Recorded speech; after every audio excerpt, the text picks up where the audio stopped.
Sahabat Vincentian yang terkasih, hari ini kita mendengarkan satu kisah yang menarik yang diambil dari Injil Matius bab 9 ayat 18 sampai dengan 26. Dalam bacaan yang kita dengarkan hari ini diceritakan bagaimana ada dua pribadi yang menunjukkan bagaimana seorang pribadi itu benar-benar beriman kepada Yesus.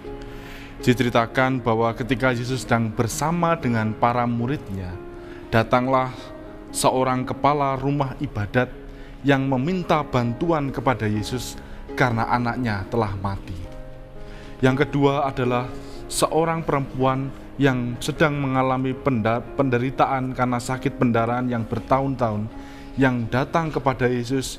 Bukan hanya dia berkata kepada Yesus, tetapi dia hanya menyentuh jumbai jubahnya saja.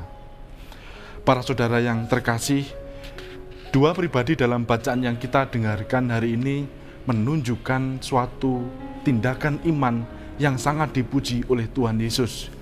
Bagaimana mungkin seorang yang sudah mengalami sesuatu yang begitu berat dalam hidupnya, terutama kepala rumah ibadat ini ketika mengetahui anaknya yang telah mati, namun dia percaya ketika sedang menghadapi keputusasaan dalam hidupnya, dia datang kepada orang yang tepat, datang kepada pribadi yang tepat, yaitu Tuhan Yesus sendiri. Dan pada akhirnya dengan iman yang ia miliki itulah, akhirnya anaknya yang telah mati dapat bangkit dan hidup kembali. Kemudian bagaimana pribadi seorang perempuan yang sedang mengalami sakit pendarahan bertahun-tahun, ia tidak berani berjumpa dengan Yesus, tetapi imannya menuntunnya untuk menyentuh ujung jumbai jubahnya, dan akhirnya ia sembuh.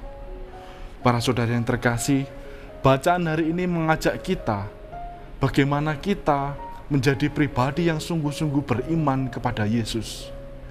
Seringkali dalam hidup kita mengalami keputusasaan. Kita merasa bahwa dalam hidup kita sudah tidak mampu berbuat apa-apa lagi ketika kita sedang menghadapi persoalan.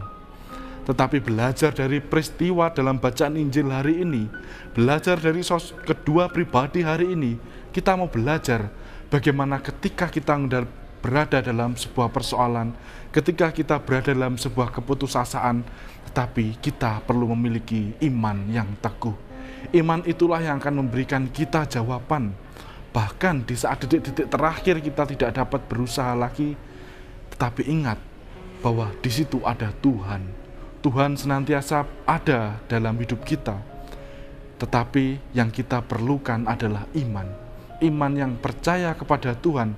Karena dengan iman itulah, maka Tuhan akan memberikan kita anugerah dan rahmat-rahmat yang kita perlukan. Kita percaya bahwa dengan iman itulah Tuhan akan memberikan rahmat dan berkat-Nya kepada kita. Semoga bacaan yang kita renungkan hari ini, terutama bacaan Injil hari ini, sungguh-sungguh menginspirasi kita. Dengan iman itulah kita akan mendapatkan rahmat Tuhan. Semoga Tuhan memberkati kita.